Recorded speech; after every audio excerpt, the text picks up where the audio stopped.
بسم اللہ الرحمن الرحیم۔ السلام علیکم۔ روزانہ واقعات سننے کے لیے اس چینل کو سبسکرائب کریں۔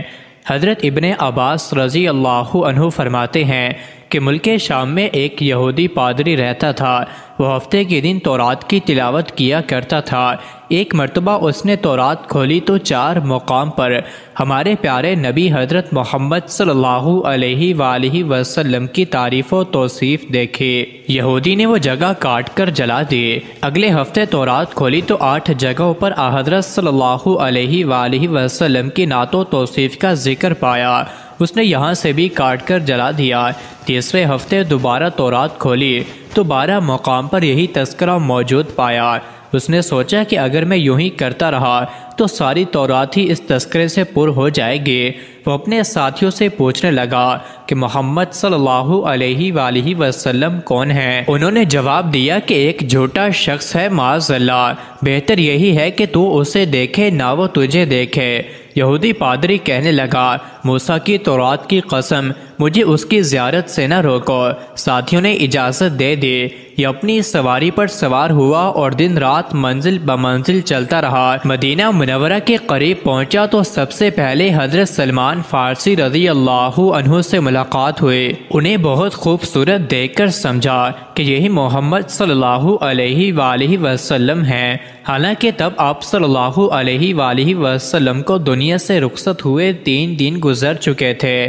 حضرت سلمان فارسی رضی اللہ عنہ اس کی بات سن کر رو دیے اور کہنے لگے کہ میں ان کا غلام اور غلام ہوں۔ یہودی بولا، پھر وہ کہاں ہے؟ اب حضرت سلمان فارسی رضی اللہ عنہ سوچنے لگے کہ اگر وصال کی خبر سناتا ہوں تو یہ واپس لوٹ جائے گا، اور اگر یہ کہتا ہوں کہ موجود ہے تو جھوٹ ہوگا۔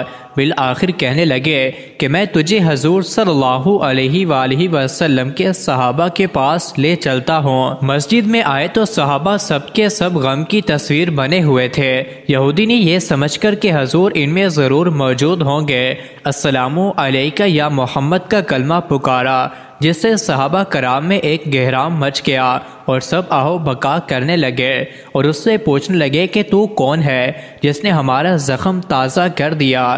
کوئی اجنبی شخص معلوم ہوتا ہے، شاید تجھے خبر نہیں کہ حضور اکرم صلی اللہ علیہ وآلہ وسلم کا 3 دن پہلے وصال ہو چکا ہے۔ یہ سن کر یہودی چیخنے لگا، ہائے میرا غم، ہائے میرے سفر کی ناکامی، اے کاش میری ماں مجھے نہ جنتی۔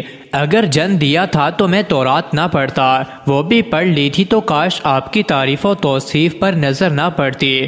اگر یہ بھی ہو گیا تھا تو مجھے آپ کی زیارت ہی نصیب ہو جاتی۔ پھر کہنے لگا، یہاں علی موجود ہے جو مجھے نبی کریم صلی اللہ علیہ وآلہ وسلم کے اوصاف اور حلیہ مبارک کا تعارف کرائے۔ حضرت علی رضی اللہ عنہ آگے بڑھے اور فرمایا کہ میرا نام علی ہے۔ وہ بولا، میں نے تیرا نام بھی تورات میں دیکھا ہے۔ حضرت علی رضی اللہ عنہ نے حلیہ بیان فرمانا شروع کیا کہ آپ صلی اللہ علیہ وآلہ وسلم نہ حد سے زیادہ لمبے تھے اور نہ بہت چھوٹے تھے۔ سر مبارک گولائی پر تھا اور پیشانی کشادہ، آنکھوں کی سیاہی خوب سیاہ تھی، پلکیں دراز تھیں، ہنسی کے وقت دانتوں سے نورانی شعاع نکلتی تھیں، سینے سے ناف تک بالوں کی لکیر تھی، ہتھیلیاں پر گوشت تھیں اور پاؤں کے تلوے قدرے گہرے تھے۔ بدن کے جوڑوں کی ہڈیاں موٹی تھیں، مثلاً کونیاں اور گھٹنے۔ آپ صلی اللہ علیہ وآلہ وسلم کے دونوں شانوں کے درمیان مہر نبوت تھی۔ یہودی کہنے لگا، علی تو نے جو کچھ بتایا صحیح بتایا۔ تو رات میں آپ صلی اللہ علیہ وآلہ وسلم کی تعریف و توصیف اسی طرح موجود ہے۔ پھر وہ کہنے لگا، حضور صلی اللہ علیہ وآلہ وسلم کا کوئی کپڑا ہو تو سونگنا چاہتا ہوں۔ حضرت علی رضی اللہ عنہ نے فرمایا، ہاں، سلمان جاؤ اور فاطمہ سے کہو اپنے ابا یعنی رسول اللہ صلی اللہ علیہ وسلم کا جبہ ذرا بھیج دیں۔ حضرت سلمان رضی اللہ عنہ دروازے پر پہنچے اور کہا، اے فخر الانبیاء کے دروازے، اے زین الاولیاء کے دروازے۔ اندر حسن اور حسین رو رہے تھے، لہٰذا دروازے کو کھٹکھٹانا پڑا۔ اندر سے حضرت فاطمہ رضی اللہ عنہا کی آواز آئی، یتیموں کا دروازہ کون کھٹکھٹا رہا ہے؟ حضرت سلمان فارسی رضی اللہ عنہ نے نام بتایا اور حضرت علی رضی اللہ عنہ کا پیغام پہنچایا۔ وہ روتی ہوئی بولی، میرے ابا کا جبہ کون پہنے گا؟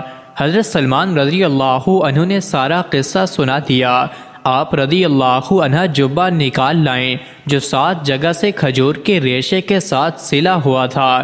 حضرت علی رضی اللہ عنہ نے اسے پکڑ کر سونگھا اور پھر دوسرے صحابہ کرام نے سونگھا، پھر یہودی پکڑ کر سونگنے لگا اور کہتا تھا واہ کیسی عمدہ خوشبو ہے۔ پھر وہ قبر مبارک پر حاضر ہوا اور آسمان کی طرف سر اٹھا کر کہنے لگا اے اللہ میں گواہی دیتا ہوں تو واحد و یکتا ہے، ساری کائنات تیری نیاز مند ہے اور تو بے نیاز ہے۔ میں یہ بھی گواہی دیتا ہوں کہ اس قبر شریف والا تیرا حبیب ہے، جو کچھ اس نے فرمایا میں اس کی تصدیق کرتا ہوں اور اس پر ایمان لاتا ہوں۔ اے اللہ اگر میرا اسلام تیری بارگاہ میں قبول ہے تو میری روح ابھی قبض کر لے۔ یہ کہہ کر وہیں گر کر جان دے دی۔ حضرت علی رضی اللہ عنہ نے اسے غسل دیا اور جنت البقیع میں دفن کروایا۔ مزید ایسے ہی ویڈیوز کے لیے چینل کو ضرور سبسکرائب کریں۔